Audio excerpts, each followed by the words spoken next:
Muy bien. Bueno, vamos a pasar directamente a la palabra. Se leía esta tarde en Mateo capítulo 24, el capítulo de la enseñanza escatológica o profética del Señor Jesús, capítulo que yo creo que deberíamos de leer, y lo digo en serio, como mínimo una vez a la semana. Una vez a la semana ustedes tienen que leer el capítulo 24 del Evangelio según San Mateo. Es muy parecido a Lucas 21, con algunos matices un poquito diferentes en un evangelio o en otro, pero Mateo 24 es un capítulo extraordinario. El jueves, Rosa, cuando estemos en el Monte de los Olivos, que vamos a estar en el Monte de los Olivos, esta porción la vamos a leer y te vas a dar cuenta que leerla allí y explicar allí lo que ustedes van a ver es completamente diferente a explicarlo aquí. Así que recuerda esto. Jesús sale del templo. El templo existía en su época. Hoy en día no hay templo.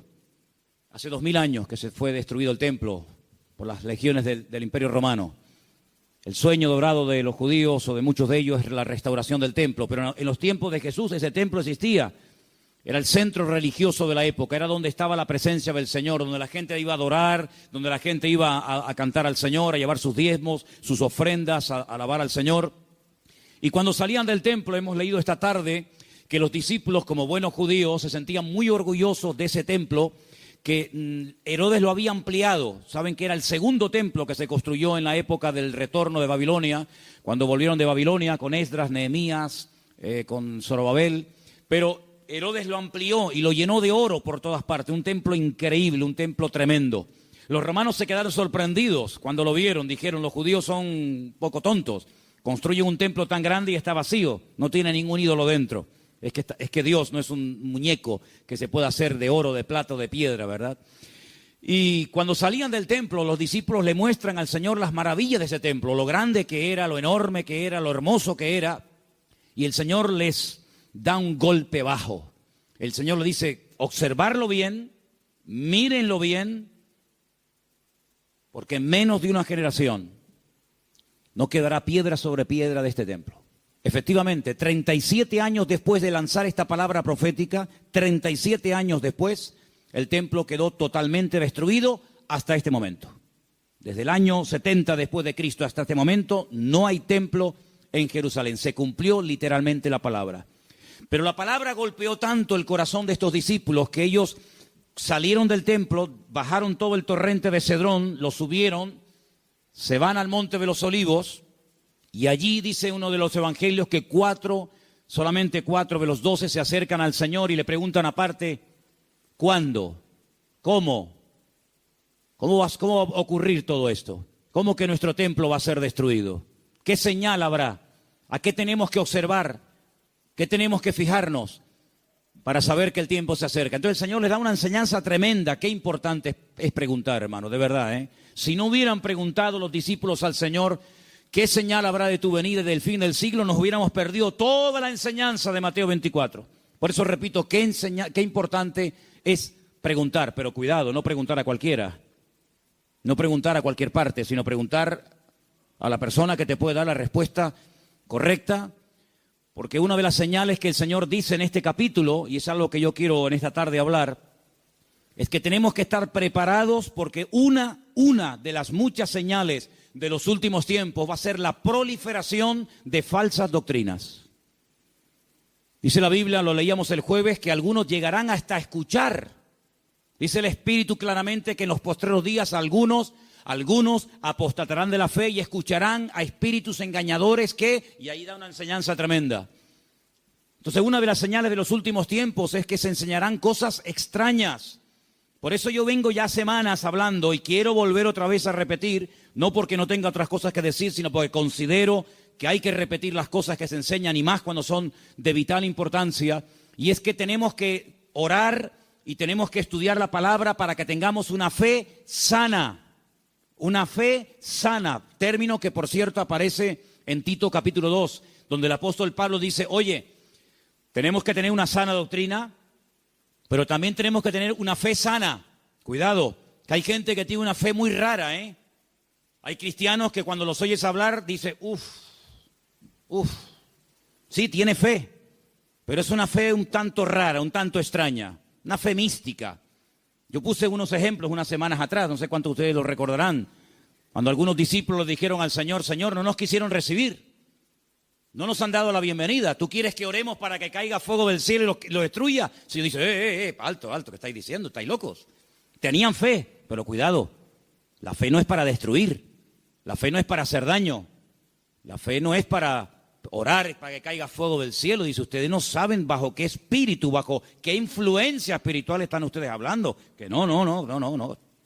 El apóstol Pablo, ¿os acordáis? Le decía a Timoteo, la fe que ahora tienes es una fe no fingida, es una fe sincera. Explicaba este término en Italia, sincera, ¿no? O sea que cuando traían los bloques de mármol, los mármol de Carrara, y comenzaban a construir los templos, las catedrales y los edificios, algunos de esos bloques de mármol venían con imperfecciones, venían con agujeritos, y claro, se veía feo. Cuando es un bloque no, pero cuando son tantos, entonces los rellenaban con cera. Y parecía como que no había ningún defecto, pero cuando daba el sol con fuerza contra aquellos bloques, se derretía la cera y se veía horrible. Decían, manden bloques sin cera, manden bloques sin cera, para que después cuando salga el sol no se quede esto de una forma tan fea y de tan mal aspecto, ¿no?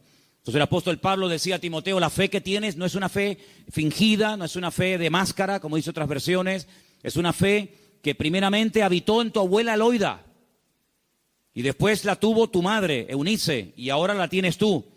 Entonces tenemos que preguntarnos de vez en cuando, ¿en qué estamos basando nuestra fe? ¿En emociones? ¿En sentimientos? ¿En sueños? ¿En experiencias? ¿O en la palabra de Dios? Yo me quedo sorprendido, muy sorprendido, porque de toda la vida hemos sido conocidos como el pueblo del libro. El pueblo del libro. Yo me acuerdo que un sacerdote en el huerto de Getsemaní, que es un sacerdote sevillano, cuando me vio con la Biblia bajo el brazo me dice, tú eres de los evangélicos, ¿no? Porque ustedes siempre están con la Biblia en la mano. A mí me echó un piropo tremendo. Si pensaba que me iba a ofender, es todo lo contrario. Efectivamente, hemos sido conocidos y hay de nosotros que nos dejen de conocer por dejar de utilizar el libro, las Sagradas Escrituras, ¿verdad? Pero hay un desapego últimamente tremendo. Claro, se ha metido la gente en el mundo del internet y se ha metido en los cultos a distancia y se ha metido por aquí y por allá, que han entrado en las iglesias cosas pero muy, muy raras, muy extrañas. El jueves les conté algunas cosas que he visto ahora. He visto allí en Milán, donde he estado ahora mismo.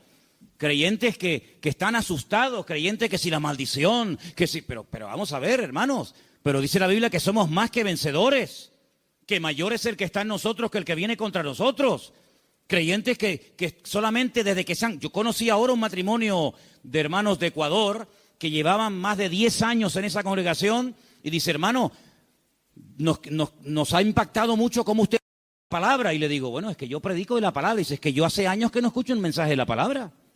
Digo, bueno, ¿y usted qué escucha entonces? Pues dinero, pide, y dame. Digo, pero eso no es evangelio. Eso no es el evangelio. Yo no sé de dónde se han sacado esas enseñanzas. Hay predicadores que solamente tienen un tema monográfico, solamente saben pedir y no hablan de Cristo, no hablan del amor, no hablan del infierno, no hablan de la ira de Dios, no hablan del cielo, no hablan de la salvación. No, solamente tienen una obsesión y claro, prosperan, pero ellos, los demás no, solamente prosperan ellos. Y se autofinancian con su don y se pegan la gran vida asustando y manipulando y tergiversando la Escritura. Y esto hay que denunciarlo. Ya está bien de hacer el tonto, ya está bien de decir, bueno, es que son siervos de Dios. No son siervos de Dios. Ellos se llaman siervos de Dios, pero la mayoría de ellos utilizan el púlpito para pegarse la gran vida y lo último que hacen es predicar la palabra, cosa que deberían de haber hecho siempre toda su vida. Y una de las cosas que tenemos que tener bien claro en los últimos tiempos es que van a proliferar falsas enseñanzas y falsas doctrinas. Y los sobreénfasis, qué peligrosos son los sobreénfasis, hermano. Déjeme que me explique. Tenemos que predicar todo el consejo de Dios. ¿Cuántos dicen amén? Toda la palabra de Dios. No podemos estar todos los días comiendo espagueti por la mañana, espagueti por la noche, Pero hermano, está bien, a mí me gusta la pasta, pero de 365 días comiendo lo mismo. Pues cuánta gente, hermanos, solamente saben un tema y lo sacan de ese tema y no saben nada. Que si el dinero, que si las profecías. ¿Sabe cuánta gente, hermano, van a las congregaciones para que alguien ore por usted y le den una palabra y le den una profecía? Mire, me leí hace unos días la biografía de la señora White. Madre mía, pero es un disparate. Una señora que dice que llegó a tener 2000 visiones y sueños proféticos. 2000. Y cuando murió, dejó más de 70 libros. Los disparates que esa señora enseñó.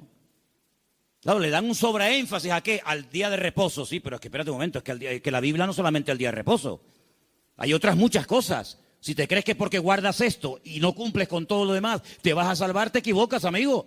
Es como las iglesias que están todo el día, hablan lengua, y venga a hablar en lengua, y venga lengua, y venga profecía, y venga a hablar en lengua. Pero hijo, vamos a ver. El apóstol Pablo decía, y si alguien entra en una iglesia y ve a todo el mundo hablando en lengua, ¿qué van a decir? A ver, dígalo usted. ¿Usted qué diría? ¿Que están locos? Pero ¿cuántas iglesias son así? ¿Cuántas iglesias son así que parecen locos? Yo fui hace muchos años a una congregación en Las Palmas, y bueno, yo estaba predicando, y en medio de la predicación se levantaba la gente, se caían ahí al suelo y empezaban a gritar y a revolcarse, y yo decía, ¿qué le pasa a esta gente? Entonces yo miré al pastor que estaba allí y le digo, ¿qué le pasa? Dice, no, es el poder de Dios. Digo, ¿cómo es el poder de Dios? Pues si está haciendo el perro. Estaba haciendo el perro. Y el otro en la esquina poniendo un huevo.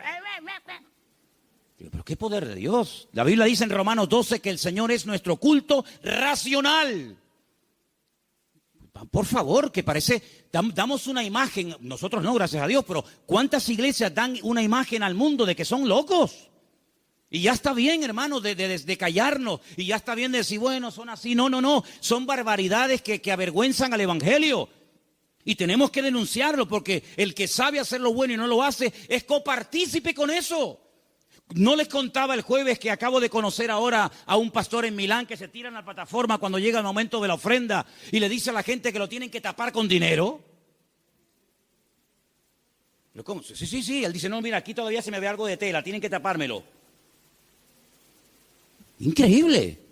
Un pastor que la congregación un día le regaló un coche, cogieron una ofrenda en la congregación, le regalan un coche al pastor y a los 2 días se sube al púlpito y dice, hermano, Dios me ha dicho, mentira, Dios no dijo nada, eso es falso, pero él dice, Dios me ha dicho que este no era el coche que ustedes tenían que regalarme, era uno más grande y superior. Y la gente tan tonta va, lo cambian y le compra uno más grande. Y yo le decía, pero ¿ustedes qué hacen allá adentro? ¿Por qué no se le va a hablar, salgan corriendo? Eso no es iglesia, eso no es nada, eso es un circo. Eso es una vergüenza para el evangelio. Es que tenemos miedo, porque nos ha dicho que si nos vamos se nos va el espíritu y se nos va la bendición. Digo, hágame el favor. Oye, que a mí nunca me ha tocado la breva de caer en una iglesia de estas, ¿eh? A mí nunca me ha tocado una breva de estas. Siempre, de verdad, a mí me toca una iglesia de estas y es que me voy al Antiguo Testamento con la espada y el arco. Increíble, hermanos. Entonces tenemos que retornar a la palabra de Dios es nuestra base. No podemos entrar en locuras, en disparate. Todo lo que usted pueda pensar, soñar, sentir o lo que sea, si no va de acuerdo 100% con la palabra, no es de Dios. La palabra de Dios es la base, es el fundamento de nuestra fe. Y no necesitamos nada más que la palabra y nuestra experiencia, nuestra relación con el Señor. Yo creo que algunas personas no han terminado de descubrir lo que significa enamorarse del Señor y enamorarse de la palabra. Por eso buscan fuera, porque cuando un hombre está enamorado de su mujer no tiene que buscar otra. Y cuando una mujer está enamorada de su marido, no se le van los ojos detrás de otro. Cuando usted está enamorado de Cristo, no le tienta nada ni nadie, porque usted sabe en quién ha creído. Y a mí me da la impresión de que hay mucha gente hoy en día en las iglesias que son religiosos, pero no han nacido de nuevo, porque la persona que nace de nuevo no hace estas barbaridades, porque ofende al Señor. O no conocemos la historia de este joven llamado José, un hombre que nunca fue a un culto. José nunca fue a ningún culto. José nunca leyó la Biblia. Pero José un día tuvo un momento en el que fue tentado y él dijo, yo no puedo hacer esto porque pecaré contra mi Dios. Y uno dice, pero ¿cómo sabía este hombre que eso era pecado? Porque él tenía comunión con el Señor. Y cuando una persona tiene comunión con el Señor y conoce al Señor, sabe lo que le agrada y lo que no le agrada al Señor, aunque no lo hayas leído. Porque el Espíritu Santo que mora en ti te da testimonio de que eso es o no es la voluntad del Señor. ¿Cuántos dicen amén? Entonces hay que retornar a la Biblia, hermanos. Claro, hay gente que se atiborra de libros y venga libros. Hermano, este es el libro que Dios nos ha dado. Escudriñar las Escrituras, dice la Biblia, porque ellas son las que dan testimonio de mí. Y mire, hermano, yo antes de irme para Italia les comentaba de aquellos 10 leprosos, ¿acordáis? Aquellos 10 hombres que bajaron de las montañas porque tenían fe, pero momento. Yo les dije a ustedes y espero que no hayan olvidado esa enseñanza, porque para mí es de vital importancia. Ellos tenían fe. Por eso bajaron de la montaña. Ellos tenían fe, por eso clamaron al Señor. Pero el Señor no los sanó así instantáneamente, sino que el Señor les dijo, id y mostraos a los sacerdotes. Ellos no sintieron nada, ellos no vieron nada, ellos seguían estando leprosos, pero ellos en obediencia se ponen a caminar y mientras caminan, automáticamente se produjo el milagro. Por eso, ¿se acuerdan cuando yo les dije que fe más obediencia es igual a la bendición de Dios? Por eso hay gente que tiene fe, pero no crecen, no maduran, porque es una fe a veces extraña, envenenada, contaminada, porque han estado en tantos sitios que, permítame la expresión, tienen un potaje en la cabeza. Pero cuando usted conoce al Señor y a su palabra, y usted tiene una fe sana, bien encaminada en las cosas del Señor, usted sabe que la fe, si no tiene obras, y la fe, si no obedece al Señor, no sirve de nada. ¿Cómo usted va a pretender, con la fe que tiene, viviendo en desorden, sin poner en práctica los mandamientos del Señor, que Dios le bendiga? Primeramente tendrá que ponerse en orden para que el Señor pueda hacer maravillas en su vida. ¿Y cuántos creyentes en las iglesias son una cosa aquí y fuera son otra? Sí, tienen fe, pero el testimonio que dan es pésimo. Bendito sea la palabra cuando el Señor dice a través de la boca de Pablo, no me avergüenzo del Evangelio, porque es poder de Dios. Espero que el Evangelio no tenga que arrepentirse y no tenga que avergonzarse de la conducta que está llevando fuera. Porque aquí todos somos muy buenos, aquí todos levantamos las manos, o el que quiera, y aquí todos somos muy santos. Pero, ¿y por fuera? Porque a mí de qué me sirve que vengas aquí, gloria a Dios y aleluya, si luego en la calle eres un desorden y vives en pecado, estás viviendo en adulterio, estás viviendo en fornicación, tienes un mal testimonio en la familia. No, tienes que plantearte tu relación con Dios. ¿A qué vienes aquí? ¿A cambiar o a qué? ¿A fichar como en un trabajo? No, fui al culto. Sí, fui al culto porque te entró por aquí y te salió por allí, porque no ha habido cambios en tu vida. Esta es una iglesia donde queremos que la gente venga, gloria a Dios, sí, pero que vengan a cambiar. Y que sepan que aquí no vamos a estar con tontería ni con experiencias extrasensoriales, sino que aquí te vamos a llevar a la palabra. Y la palabra te va a hablar y el Espíritu va a hablar a tu corazón. Y en cuanto veamos cosas extrañas que no son de Dios, pues te las tendremos que decir. Y claro, algunos esta cosa no lo entienden y dicen, no, es que aquí no hay amor. Bueno, si usted entiende el amor, que le vamos a decir lo que usted quiere oír, evidentemente aquí no lo va a encontrar. Aquí le vamos a decir lo que dice la palabra. Y los que estamos, los que vienen, se adaptan a lo que hay, y si no, pues que el Señor le bendiga y que le lleve a otra iglesia. Pero aquí no vamos a ceder ni un milímetro por agradar los oídos, por tener mucha gente, porque si tener mucha gente significa bajar el listón de la santidad de Dios, amigo, hasta ahí hemos llegado. La palabra dice que sin santidad nadie verá al Señor. Me da igual si es fulanito de tal, don fulano de tal. Sin santidad nadie verá al Señor. Es que yo canto, que me da igual. El diablo canta mejor que nosotros. Sin santidad nadie verá al Señor. ¿Qué es santidad? Vivir como Dios manda. Es que yo no quiero vivir como Dios manda. Pues a ver lo que haces. A ver lo que haces. Porque tarde o temprano te vas a sentir confrontado con la palabra. Claro, la carne siempre te va a decir que no pasa nada. ¿No se lo dijo Satanás a Eva? ¿Qué le dijo Satanás a Eva?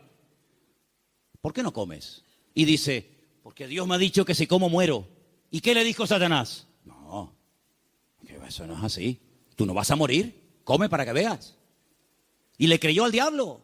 ¿Y cuántas veces creemos que Dios está equivocado, que es injusto con nosotros, cuando la palabra del Señor nos dice que en los últimos tiempos el enemigo va a ser tan sutil que muchas veces le va a permitir a la gente tener esa falsa seguridad de creer que estoy en desorden y en pecado, pero Dios me va a bendecir igual? No, mi amigo. Las consecuencias, tarde o temprano, de una vida en desorden son terribles, porque la paga del pecado ha sido y es y será siempre la muerte. ¿Cuántos dicen amén? Hay tres cosas que tenemos que tener claro a estas alturas. Primero, ¿a qué nos ha llamado el Señor? ¿A qué nos ha llamado el Señor? ¿Tú sabes la tranquilidad que tú tienes en tu corazón cuando tú sabes a lo que te ha llamado y a lo que no te ha llamado el Señor? No tienes que estar imitando a nadie. No tienes que viajar por el mundo entero buscando el sistema, el método en Colombia, en Venezuela, en Cuba, en Puerto Rico, en Toronto. Yo no tengo que ir a ninguna parte. Lo que dice la Biblia, entra en tu aposento y tu Padre que te ve en lo secreto te recompensará en público. Claro, es más fácil coger un avión y irte a Corea, a ver lo que hacen los coreanos. Es mucho más fácil coger un avión y pagarte el pasaje como Jonás, que preferiría pagar el pasaje, ¿verdad? Y mantener la rebeldía que dar marcha atrás. Es mucho más fácil coger un avión y decir, a ver, una iglesia que esté creciendo mucho, a Nigeria, ahí nos vamos todos. Ahora a Pensacola, ahora a Toronto, ahora Hermanos, a donde tenemos que ir, dice el Señor, venid a mí los trabajados y cargados, que yo os haré descansar. ¿Cuántos dicen amén? Entonces, tener claro a lo que nos ha llamado el Señor y a lo que no nos ha llamado. No hay una iglesia 100% completa. Yo les digo, esta iglesia no es completa. Tenemos muchas carencias. No somos una iglesia fuerte en misiones. No tenemos misioneros ahora mismo en el mundo. Tenemos un montón de carencias. Pero creemos que hay un área en la que el Señor nos puede utilizar. Pero hermanos, hay congregaciones que pretenden hacerlo todo. Lo entienden todo, lo saben todo. Y la Biblia nos enseña que somos un cuerpo y que nos necesitamos los unos de los otros. Y capaz que lo que el Señor nos ha dado, tal vez no lo tenga el hermano de la esquina, pero el hermano de la esquina seguro que Dios le ha dotado con algo que nos hace falta a nosotros. Y así nos complementamos y trabajamos en el mismo sentir, en un cuerpo en el Señor. ¿Cuántos dicen amén? Nuestra identidad, ay hermano, la identidad. Esto es algo que trae de cabeza a miles de personas. Porque la gente tiene que tener una identidad. Y si no la encuentran en la casa, la va a encontrar en el fútbol. Y si no, en cualquier otro lado. ¿Nuestra identidad? ¿De dónde viene nuestra identidad? Nuestra identidad viene de Cristo. Nuestra identidad viene del Señor. Yo no tengo que ponerme ahora todo el cuerpo lleno de tatuajes para sentirme, digamos, querido y respetado por un cierto sector de la sociedad. No. ¿Sabes qué? Yo he sido aceptado por Cristo tal y como soy, con mis defectos, con mis virtudes y con mis debilidades. ¿Cuántos dicen amén? Ahora, si usted tiene complejos, si usted no se termina de aceptar a sí mismo, pues usted no va a crecer y usted no va a madurar hasta que tú no le des gracias a Dios por el cuerpo que tienes y le digas gracias, Señor, porque tú me hiciste así. Usted no va a poder disfrutar de la vida. Su identidad tiene que venir de la fuente. ¿Y cuál es la fuente de la que bebemos? Nuestro Señor Jesucristo. Eso nos ayuda a descubrir nuestras limitaciones. Eso nos ayuda a saber lo que tenemos y lo que no tenemos. ¿Han oído el pasaje del libro de los Hechos cuando dice la Biblia que a la hora de la oración subían Pedro y Juan al templo a orar y dice que había ahí un mendigo que les pidió limosna? Lo conocéis, ¿verdad? Conocido. ¿Qué le dijo Pedro al paralítico? No tengo. ¿Qué? Fíjate tú, un hombre que con la sombra sanaba a los enfermos. Un hombre que oró por muertos y los resucitó. Un hombre que caminó por encima de las aguas. Un hombre que un día fue a pescar, le abrió la boca al pez y sacó una moneda dentro. ¿Te imaginas que nos pase eso a nosotros? Un hombre que vio milagros del Señor y dice, no tengo ni plata ni oro. ¿Tú te imaginas que ese hombre fuera un predicador hoy en día? ¿Sería multimillonario? Si muchos son unos mequetrefes que no saben ni hablar en público y viven a cuerpo de rey, tú imagínate un predicador hoy en día que tuviera el currículum que tenía Pedro. Sería algo increíble. Pedro dijo, no tengo ni plata ni oro, pero tengo algo que ni con todo el oro del mundo puedes comprar. Y le dijo al hombre con toda la autoridad, porque sabía lo que tenía. Porque cuando uno sabe lo que tiene, se mueve con autoridad. Y cuando no sabes que tienes eso, pues mejor estate quieto. En el nombre de Jesucristo, levántate y camina. Y el Señor hizo un milagro tremendo. Entonces las iglesias, los creyentes hoy en día, tenemos que saber a lo que Dios nos ha llamado. Tenemos que saber lo que tenemos y lo que no tenemos. Y darle gracias al Señor, porque Dios con nosotros ha sido tremendamente fiel. Y a unos le da 30, a otros le da 60, a otros le da 100. Y cada uno tiene que saber moverse en el área donde Dios lo ha puesto. ¿Cuántos dicen amén? Pero no escondas, como decía Pierre hace un rato, no escondas el talento bajo tierra. Porque hay gente que a lo mejor tiene un talento, pero no lo usan. Y yo conozco muchos creyentes que no están usando lo que Dios les ha dado. No lo están usando. Están más preocupados en conseguir un buen trabajo que en servir a Dios. Están más preocupados en pagar lo que deben que decir, Señor, yo todavía no sé el don que tengo. Si yo me pusiera a preguntarle a muchos creyentes hoy en día, ¿cuál es el don que Dios le dio a usted? ¿Cuál es el don que Dios le dio a usted? Muchos dirían, no lo sé. Y llevan toda la vida en la iglesia. Entonces, en estos años, ¿qué has hecho? Porque si no sabes a lo que Dios te ha llamado, si no sabes cuál es el don que tienes, la pregunta es, ¿usted qué ha hecho en los 10 años que lleva en el culto? ¿Qué es lo que usted ha hecho? Queridos hermanos, es el tiempo de que le preguntemos honestamente al Señor, y está el año a punto de terminar, Señor, ¿en qué área tú quieres utilizar mi vida? Porque el Señor tiene grandes sorpresas para todos y para cada uno de nosotros. ¿Cuántos dicen amén? Ahora, hermano, escúcheme una cosa. Dios quiere que crezcamos en todas las áreas. Como dije antes, el sobreenfatizar algo, el crecer demasiado en un área, olvidándonos de otras, lo que produce son monstruos. Hay gente que le da un énfasis tremendo a la oración. Y claro, la oración es muy importante, hay que orar, claro que sí. Pero no tienen ni papa, no tienen ni idea de la Biblia. Por otra parte, hay gente que está todo el día con la Biblia, leyendo, memorizando y estudiando, pero nunca oran. Luego, tenemos que crecer con un equilibrio, de tal manera que no seamos como un monstruo que crece mucho en un área, pero nada en otro área. Y tenemos que dedicarle tiempo al Señor a decir, Señor, yo quiero crecer espíritu, alma y cuerpo, como dice la palabra. ¿Cuál fue el último libro que leíste? Sin contar la Biblia. ¿Cuál fue el último libro que leíste? Hay cristianos que no leen nada. Hay cristianos que no leen nunca nada.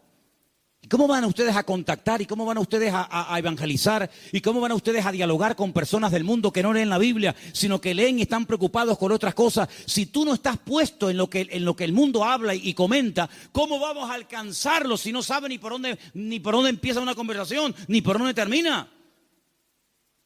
Hay gente que no trabaja, ni estudia, ni hacen nada. Y son las víctimas y son las personas más propensas a caer en desánimo, en depresión y en pecado. Una vez leí un refrán, no es bíblico, pero decía algo así como: Satanás busca a una persona desocupada para darle una ocupación. Grandes hombres de Dios a lo largo de la historia no cayeron en el campo de batalla mientras servían al Señor. Grandes personajes de la historia no cayeron cuando estaban activos sirviendo al Señor, sino en tiempos de ociosidad, cuando se aburrían, cuando no tenían otra cosa que hacer, porque para pecar hace falta tener tiempo. Por lo tanto, no desperdicien el tiempo, hermano, pídanle al Señor, Señor, ayúdame a utilizar el tiempo. Si tienes tiempo libre, ponte a orar, congrégate, busca un libro, un buen libro para estudiar, para servir al Señor, para prepararte, pero no estés todo el santo día sin hacer nada, porque eso tarde o temprano se va a volver en tu contra y te va a crear grandes problemas. Quiero también comentar algo que para mí es de vital importancia. Hay gente que por la timidez, por el temor, por el miedo al qué dirán, no terminan nunca de dar el paso. Y déjame que te diga que hay una mujer en la Biblia que tenía un tesoro increíble, lo quería consagrar, lo quería entregar al Señor, pero no fue de utilidad su tesoro, no fue de bendición lo que ella tenía, hasta que rompió el vaso de alabastro y ungió con ese perfume al Señor, y dice que toda la casa se llenó del olor del perfume. ¿Cuánto tiempo hace que no caes quebrantado en la presencia del Señor? Hay gente que tiene los ojos muy secos, hace tiempo que no lloran, que no se quebrantan en la presencia del Señor. Viven secos como palos, como aquel valle de huesos secos, que dice que eran muchos, pero estaban secos. Estaban secos, no había vida, no había espíritu en ellos.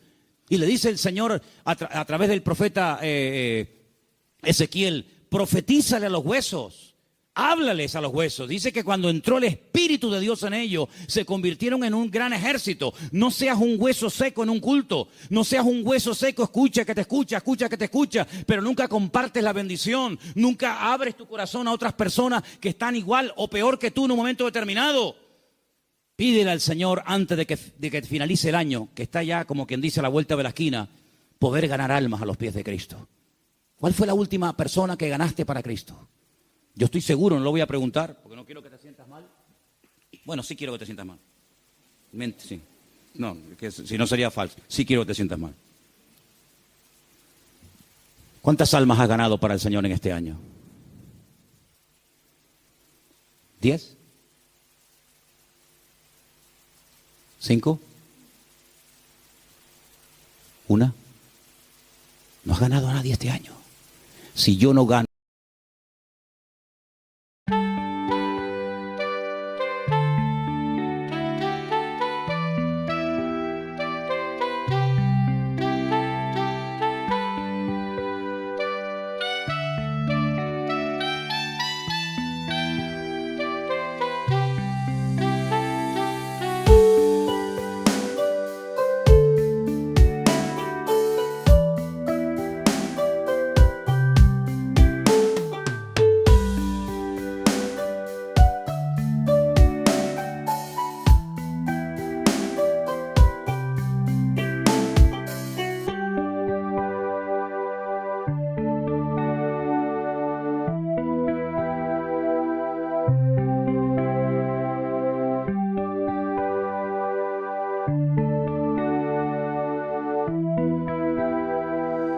Thank you.